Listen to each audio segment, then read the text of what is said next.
의사가 영양실조로 쓰러진다면 믿기 힘든 이야기처럼 들리시죠? 하지만 저 중국 상하이 국립의과대학의 신경내과 장웨이 교수는 19세기 후진 병으로 쓰러졌습니다. 계단에서 주저앉은 그 순간 제 몸이 더 이상 제 것이 아니라는 공포를 느꼈죠. 그런데 세계보건기구 통계에서 충격적인 사실을 발견했습니다. 유일하게 한국만 발병률이 거의 0%에 가깝다는 것. 도대체 한국인들은 어떻게 이 병을 피할 수 있었을까요? 그 비밀을 찾아 한국으로 떠났고 놀랍게도 단 10일 만에 기적적인 회복을 경험했습니다. 바로 우리가 매일 무심코 먹는 된장찌개, 김치, 그리고 마늘에 숨겨진 놀라운 비밀 때문이었습니다. 잠깐만요. 사연 시작 전 여러분이 눌러주시는 구독과 좋아요는 저에게 청량한 비타민이에요. 그럼 사연 시작하겠습니다. 저는 중국 상하이 국립의과대학에서 신경내과를 가르치고 있는 장웨이 교수입니다. 40대 후반, 지금껏 누구보다 철저히 살아온 의사였습니다. 매일 아침 5시 기상, 하루도 빠짐없는 운동, 그리고 영양학적으로 균형 잡힌 식단을 유지해왔다고 자부했죠. 그런데 몇 달 전부터 이상한 증상들이 나타나기 시작했습니다. 처음에는 단순한 피로감이었습니다. 강의를 마치고 연구실로 돌아오면 의자에 앉자마자 눈이 감길 정도였죠. 그저 과로겠지. 스스로에게 그렇게 말하며 지나쳤습니다. 하지만 곧 손과 발의 저림이 찾아왔습니다. 평소 꼼꼼하게 챙겨 써내려가던 연구 노트도 이제는 펜을 제대로 쥐기 힘들 정도였습니다. 집중력도 떨어졌습니다. 학생들의 질문에 대답하다 갑자기 생각이 끊기는 일이 잦아졌죠. 동료 교수들은 걱정스러운 눈빛으로 저를 바라봤습니다. 장 교수, 얼굴이 많이 창백해 보이는데 괜찮아? 그래도 저는 고개를 끄덕였습니다. 의사인 제가 아플 리 없다고 생각했으니까요. 완벽주의자였던 저는 약점을 인정하기 싫었습니다. 그러던 어느 날 아침, 대학 본관 계단을 오르고 있었습니다. 갑자기 다리에서 힘이 빠졌습니다. 마치 누군가가 제 다리를 잡아당기는 것 같았죠. 한 계단, 또 한 계단을 오르려 했지만 몸이 따라주지 않았습니다. 순간 눈앞이 하얘졌습니다. 그리고 정신을 차렸을 때 저는 이미 계단 중간에 주저앉아 있었습니다. 학생들과 교직원들이 놀란 얼굴로 저를 둘러싸고 있었죠. 그때 처음으로 깨달았습니다. 내 몸이 더 이상 내 것이 아니구나. 이전까지 완벽하게 통제해왔다고 믿었던 제 몸이 이제는 제 명령에 따르지 않는다는 두려움이 밀려왔습니다. 의학 박사로서의 자존심보다 더 큰 공포가 저를 덮쳤습니다. 동료 교수의 부축을 받으며 병원으로 향하던 그 순간 머릿속으로는 온갖 질병들이 스쳐 지나갔습니다. 하지만 그중 각기병은 생각조차 하지 못했습니다. 어찌된 영문인지 제 삶을 완전히 바꿔놓을 진단 결과가 저를 기다리고 있었습니다. 다음 날 아침 병원 침대에서 눈을 떴습니다. 머리는 여전히 맑지 않았고 손발의 저림은 더 심해진 듯 했습니다. 누군가가 제 팔에 링거를 꽂은 모양이었죠. 주치의인 왕 박사가 차트를 들고 들어왔습니다. 평소라면 동료로서 가벼운 농담을 주고받았겠지만 그의 표정이 심상치 않았습니다. 장 교수님, 검사 결과가 나왔습니다. 왕 박사는 의자에 앉더니 저를 정면으로 바라봤습니다. 무언가 말하기 어려운 진단이 담겨 있다는 것을 직감했습니다. 혈액 검사와 신경전도 검사를 종합해 본 결과 교수님은 각기병, 정확히는 베르니케 코르사코프 증후군입니다. 순간 제 귀를 의심했습니다. 뭐라고요? 각기병이라고요? 몸을 일으키려 했지만 팔에 꽂힌 링거 때문에 쉽지 않았습니다. 화가 치밀어 올랐습니다. 왕 박사, 농담하지 마세요. 각기병은 19세기 병 아닌가요? 영양실조에 걸린 수용소 환자나 걸리는. 말을 멈췄습니다. 현대의학에서 각기병은 거의 사라진 병으로 알려져 있었기 때문입니다. 심각한 알코올 중독이나 극심한 영양 결핍이 아니면 발병하지 않는 병. 티아민, 즉 비타민 B1 수치가 매우 낮습니다. 손발 저림, 집중력 저하, 근력 약화 등 교수님의 모든 증상이 티아민 결핍과 일치합니다. 왕 박사는 검사지를 제게 건넸습니다. 숫자들을 보는 순간 부정할 수 없는 현실이 눈앞에 펼쳐졌습니다. 비타민 B1 수치가 정상의 30% 수준으로 떨어져 있었습니다. 병명을 듣는 순간 가슴속에서 여러 감정이 복잡하게 뒤엉켰습니다. 수치심, 분노, 혼란. 제가 어떻게 각기병에 영양학 강의도 하는 의사가. 왕 박사는 조용히 말했습니다. 교수님, 아시다시피 비타민 B1은 체내에 저장되지 않습니다. 꾸준한 섭취가 필요하죠. 최근 식습관은 어떠셨나요? 그제야 생각이 났습니다. 최근 6개월간 대형 연구 프로젝트로 바빴던 나날들. 하루 종일 연구실에 틀어박혀 간편식으로 끼니를 때우고 밤늦게 귀가해 술 한 잔으로 스트레스를 풀었던 생활. 그런데 왜 저만? 목소리가 떨렸습니다. 수십 년간 환자들을 진단하던 의사가 이제는 환자가 되어 있었습니다. 영양과 건강을 가르치던 교수가 영양 결핍으로 쓰러졌다는 현실이 쉽게 받아들여지지 않았습니다. 그날 밤 병실 창문으로 보이는 상하이의 불빛들을 바라보며 생각했습니다. 비타민 B1, 티아민. 이건 단순한 영양소가 아니었구나. 그리고 결심했습니다. 의사이자 연구자로서 이 병을 완전히 이해하고 극복해야겠다고. 내 상황이 어떻게 이렇게 되었는지 철저히 분석해야겠다고.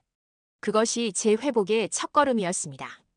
퇴원 후 저는 즉시 연구에 돌입했습니다. 의사로서의 본능이 살아났죠. 이 병을 이해하고 이겨내기 위해서는 먼저 적을 알아야 했습니다. 대학 연구실에 틀어박혀 각기병에 관한 모든 자료를 수집했습니다. 역사적 기록부터 최신 의학 논문까지 손에 넣을 수 있는 모든 정보를 탐독했죠. 특히 WHO 세계보건기구의 각국별 영양 결핍 질환 통계에 주목했습니다. 데이터를 분석하던 중 예상치 못한 패턴을 발견했습니다. 이상하군. 모니터를 들여다보며 중얼거렸습니다. 각기병 발병률 그래프에서 유독 한 국가만 눈에 띄게 낮은 수치를 보였습니다. 거의 0%에 가까운 발병률. 대한민국? 믿기지 않아 데이터를 다시 확인했습니다. 실수가 아니었습니다. 일본, 중국은 물론 미국과 유럽 국가들도 일정 수준의 각기병 발병률을 보였지만 한국만은 달랐습니다. 어째서 한국만? 이 질문이 제 머릿속을 사로잡았습니다. 같은 동아시아 문화권이라도 일본과 중국에서는 각기병이 나타나는데 왜 한국만 예외였을까요? 다음 날 대학 도서관에서 한국의 식문화와 역사에 관한 자료를 찾았습니다. 같은 쌀 중심 식단을 가진 아시아 국가들 사이에서도 한국만의 특이점이 있지 않을까 하는 생각에서였죠. 연구가 깊어질수록 확신이 들었습니다. 한국 음식에는 뭔가 특별한 것이 있었습니다. 김치, 된장, 고추장과 같은 발효식품들, 다양한 나물과 해조류, 잡곡밥 문화. 그리고 주목할 만한 자료를 발견했습니다. 일제강점기와 한국 전쟁 이후 식량난에 시달렸음에도 한국에서는 각기병이 광범위하게 퍼지지 않았다는 기록들. 이건 단순한 우연이 아니야. 나의 연구 노트는 점점 더 한국 전통식단과 각기병의 상관관계에 집중되어 갔습니다. 내 건강 회복의 열쇠뿐만 아니라 세계적인 영양학적 발견이 될 수도 있겠다는 생각이 들었습니다. 한 달 후 제 연구실 동료들은 저의 집착에 가까운 연구에 의문을 품었습니다. 장 교수, 정말 한국에 가실 생각인가요? 주 조교가 물었습니다. 그의 표정에는 걱정이 가득했습니다. 가야 해. 답은 거기 있어. 티아민 주사로 증상은 일시적으로 호전되었지만 근본적인 해결책을 찾고 싶었습니다. 그리고 저는 그 해답이 한국에 있다고 확신했습니다. 그렇게 한 달 후 연구 휴가를 받아낸 저는 인천행 비행기에 몸을 실었습니다. 여행 가방 속에는 의학 서적과 노트북 그리고 한국어 회화책이 가득했습니다. 창밖으로 보이는 구름 위에서 거의 들리지 않게 중얼거렸습니다. 내 생존의 열쇠를 찾으러 간다. 그때는 몰랐습니다. 이 여정이 단순한 연구 이상의 것이 될 거라는 사실을. 인천국제공항에 도착했을 때 한국의 찬란한 봄 햇살이 저를 반겼습니다. 입국장을 빠져나오자 장웨이 교수님이라고 적힌 팻말을 든 여성이 보였습니다. 서울대학교 식품영양학과의 김지연 박사였습니다. 장 교수님, 먼 길 오시느라 고생하셨습니다. 김 박사는 유창한 중국어로 인사했습니다. 제 연구 목적을 듣고 기꺼이 협력을 약속해준 분이었죠. 이메일로만 소통했던 그녀를 실제로 만나니 반가웠습니다. 도움 주셔서 감사합니다. 이번 연구가 정말 중요해서요. 차에 오르며 답했습니다. 창밖으로는 낯선 한국의 풍경이 지나갔습니다. 고층 빌딩과 번화가, 그리고 곳곳에 보이는 음식점들. 저기 한식당이 많군요. 흥미롭게 바라보며 말했습니다. 김 박사는 웃으며 대답했습니다. 네, 한국인들은 음식을 정말 중요하게 생각합니다. 오늘 저녁은 제 집에서 간단한 한식을 준비했어요. 교수님의 연구에 도움이 될 거예요. 서울 북부의 아파트에 도착했습니다. 김 박사의 가족들은 모두 외출 중이라 집은 조용했습니다. 짐을 풀고 잠시 휴식을 취한 후 저녁 식사 시간이 되었습니다. 부엌에서는 이미 음식 냄새가 가득했습니다. 식탁에 앉자 김 박사가 여러 그릇을 가져왔습니다. 오늘은 가장 기본적인 한국 가정식을 준비했습니다. 테이블 위에 놓인 음식들을 하나씩 설명해 주었습니다. 이것은 된장찌개입니다. 콩을 발효시킨 된장으로 끓인 국이죠. 여기 김치는 한국의 대표적인 발효식품이고요. 이건 잡곡밥입니다. 흰쌀만 쓰지 않고 여러 곡물을 섞어 지었어요. 솔직히 처음 보는 음식들에 당황했습니다. 중국에서 즐겨 먹던 요리와는 확연히 달랐으니까요. 특히 된장찌개의 냄새는 낯설었습니다. 솔직히 좀 특이한 냄새네요. 조심스럽게 말했습니다. 김 박사는 이해한다는 듯 웃었습니다. 처음엔 다들 그렇게 느껴요. 하지만 한 입 드셔보세요. 이 식단이 교수님의 병을 치료할 수 있을지도 모릅니다. 의구심을 품으며 된장찌개 한 숟가락을 입에 넣었습니다. 짭조름하면서도 깊은 맛이 혀끝에 퍼졌습니다. 생각보다 나쁘지 않았습니다. 잡곡밥도 맛보았습니다. 쫀득하면서도 씹을수록 고소한 맛이 났습니다. 김치는 처음엔 맵고 신맛이 강했지만 밥과 함께 먹으니 신기하게 조화를 이루었습니다. 어떠세요? 김 박사가 물었습니다. 생각보다 맛있네요. 하지만 이게 제 병과 무슨 관련이 있을까요? 김 박사는 의미심장한 표정으로 대답했습니다. 내일부터 본격적인 연구를 시작하면 알게 될 거예요. 지금까지의 제 가설로는 한국인들이 각기병에 거의 걸리지 않는 이유가 바로 이 식탁 위에 있다고 생각합니다. 그날 밤 낯선 침대에 누워 오늘 먹은 음식들을 곱씹었습니다. 맛은 물론 그 안에 숨겨진 비밀에 대한 호기심이 커져갔습니다. 내일이 기대되는군. 눈을 감으며 생각했습니다. 제 연구 여정은 이제 막 시작되었습니다. 다음 날 아침 김 박사의 연구실로 향했습니다. 서울대학교 식품영양학과 건물은 현대적인 시설로 잘 갖춰져 있었습니다. 여기서 한국 전통 식단을 분석해 볼 겁니다. 김 박사가 실험실을 안내하며 말했습니다. 벽면에는 한국 전통식품의 영양소 분석표가 빼곡했습니다. 장 교수님, 한식의 특징을 알아볼까요? 김 박사는 컴퓨터 화면에 자료를 띄웠습니다. 한국과 주변국의 영양소 섭취 패턴을 비교한 그래프였습니다. 여기를 보세요. 한국인은 전통적으로 흰쌀밥보다 잡곡밥과 흑미밥을 즐겨 먹었습니다. 화면을 가리키며 설명했습니다. 비타민 B1은 현미, 보리, 콩 등에 풍부하죠. 한국인들은 이런 잡곡을 일상적으로 섭취해왔습니다. 또 다른 차트로 넘어갔습니다. 게다가 고기 섭취량도 일본보다 훨씬 많았어요. 특히 삼겹살 같은 돼지고기에는 비타민 B1이 풍부합니다. 흥미로웠습니다. 하지만 결정적인 증거가 필요했습니다. 그럼 왜 한국에서만 각기병이 거의 없는 건가요? 다른 나라 사람들도 잡곡이나 고기를 먹잖아요. 김 박사는 미소 지으며 실험실 한쪽으로 안내했습니다. 테이블 위에는 다양한 한국 식재료들이 놓여 있었습니다. 이게 비밀입니다. 바로 마늘이죠. 손에 든 마늘을 보여주었습니다. 한국 요리에는 마늘이 빠지지 않습니다. 된장찌개, 김치, 나물, 심지어 고기 요리까지. 거의 모든 음식에 마늘이 들어가요. 김 박사는 계속해서 설명했습니다. 마늘은 비타민 B1과 B6가 풍부해요. 특히 중요한 건 마늘에 있는 알리신 성분이 티아민과 결합하면 흡수율을 최대 4배까지 높인다는 겁니다. 연구 노트에 급하게 메모했습니다. 4배라고요? 그럼 같은 양을 먹어도 효과가 4배. 김 박사는 고개를 끄덕였습니다. 맞습니다. 게다가 또 하나의 비밀 무기가 있어요. 테이블 위에 다른 재료들을 가리켰습니다. 된장, 김치 같은 발효식품들이죠. 이것들은 단순한 음식이 아닙니다. 과학적으로 봤을 때 이 발효 과정에서 생성되는 유산균과 효소들이 비타민, B군의 생체 이용률을 폭발적으로 높입니다. 현미경으로 김치의 미생물을 관찰해 보았습니다. 놀랍게도 수많은 유산균들이 활동하고 있었습니다. 이것이 바로 한국인들의 방어 시스템이었군요. 혼잣말처럼 중얼거렸습니다. 그동안 영양학자로서 수없이 연구했던 식품들이지만 이런 관점으로는 바라보지 못했습니다. 김 박사는 마지막으로 중요한 자료를 보여주었습니다. 일제강점기 때 백미는 일본으로 수출되고 조선인들은 좁쌀을 먹었습니다.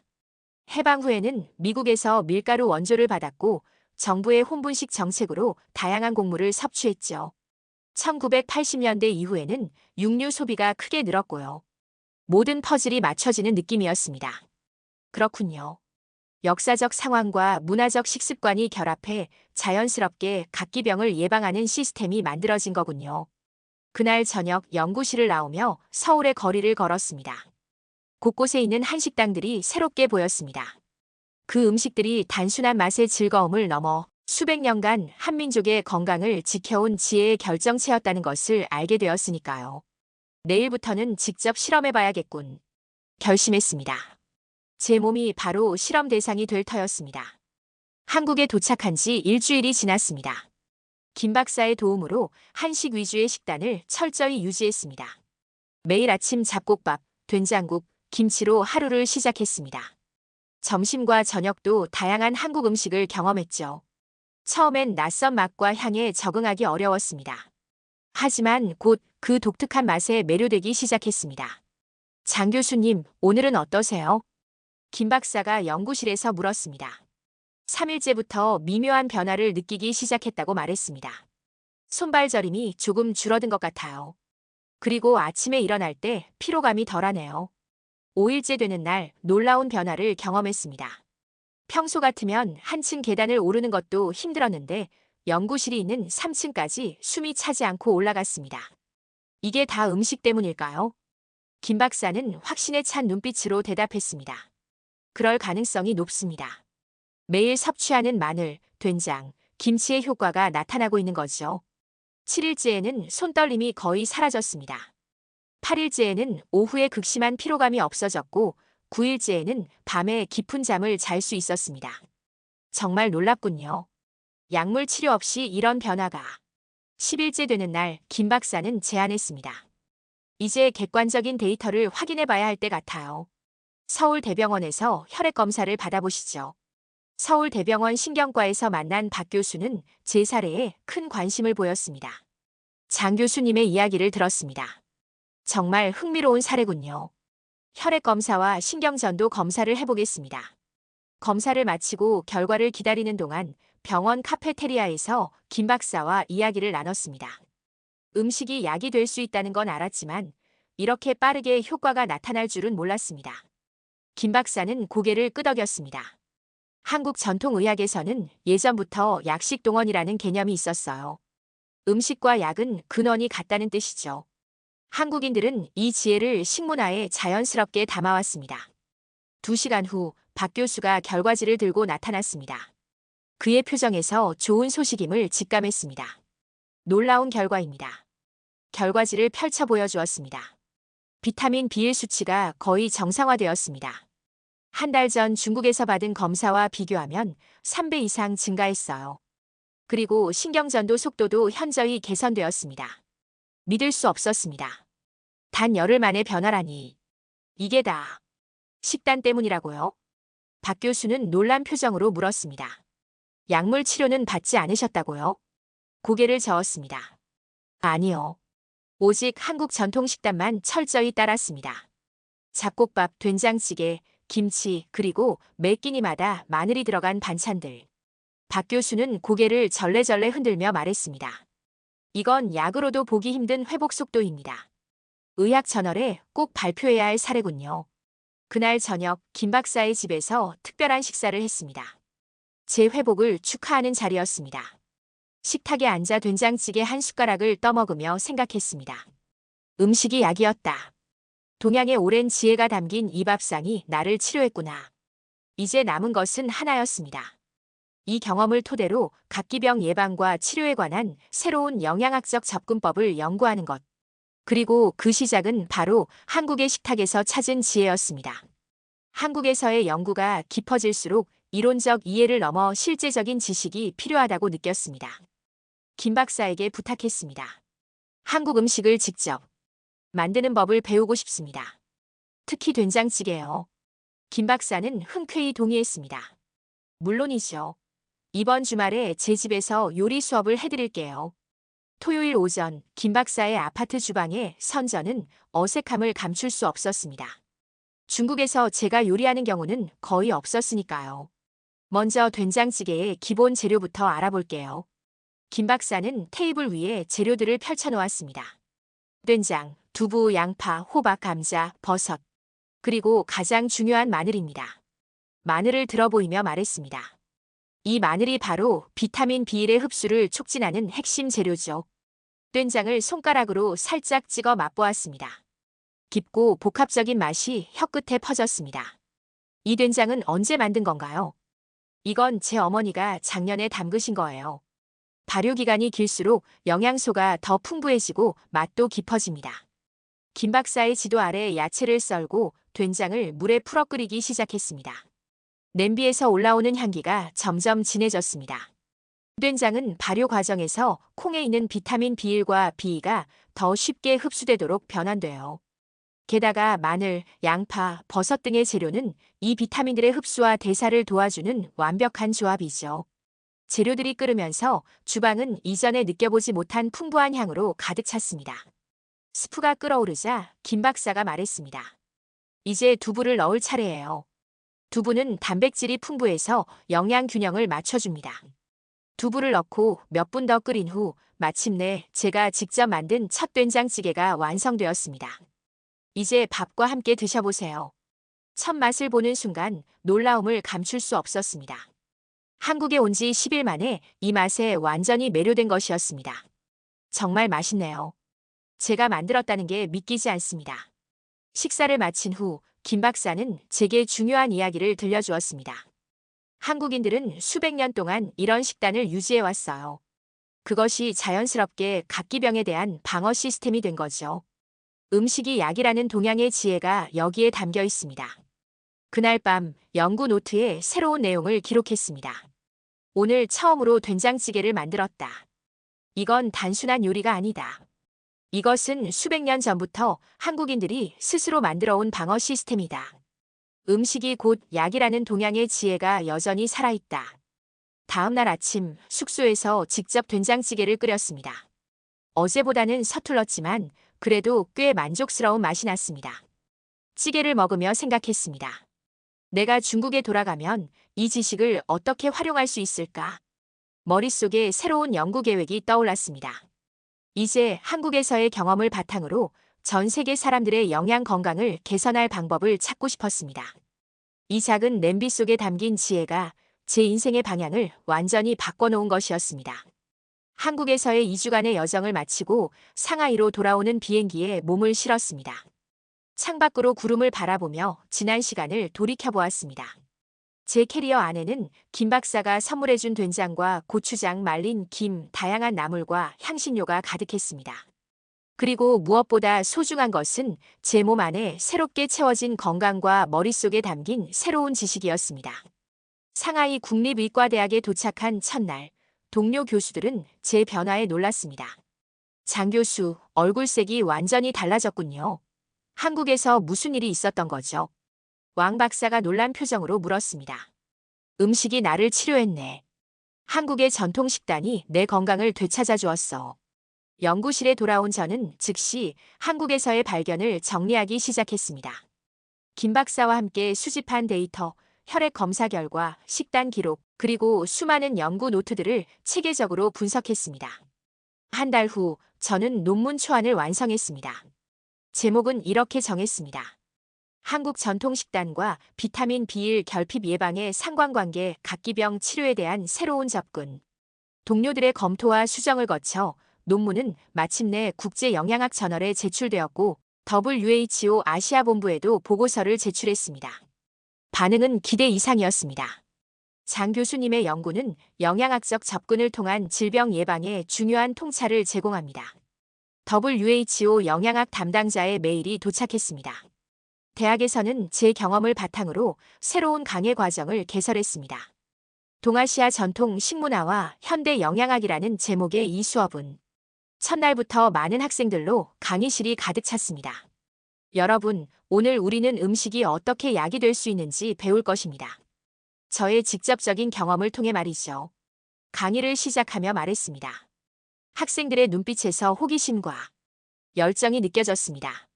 주말에는 부모님을 초대해 특별한 식사를 준비했습니다. 테이블 위에는 잡곡밥, 김치, 그리고 제가 직접 끓인 된장찌개가 놓여 있었습니다. 어머니는 의아한 표정으로 물었습니다. 웨이, 이게 무슨 요리니? 한국 음식입니다. 제가 얼마 전에 각기병으로 쓰러졌던 것 알고 계시죠? 이 음식들이 저를 치료했습니다. 부모님께 전체 이야기를 들려드렸습니다.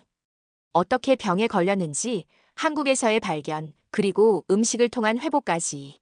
어머니는 조심스럽게 된장찌개 한 숟가락을 맛보셨습니다. 처음에는 낯선 맛의 표정이 일그러졌지만 곧 놀란 눈빛으로 저를 바라보셨습니다.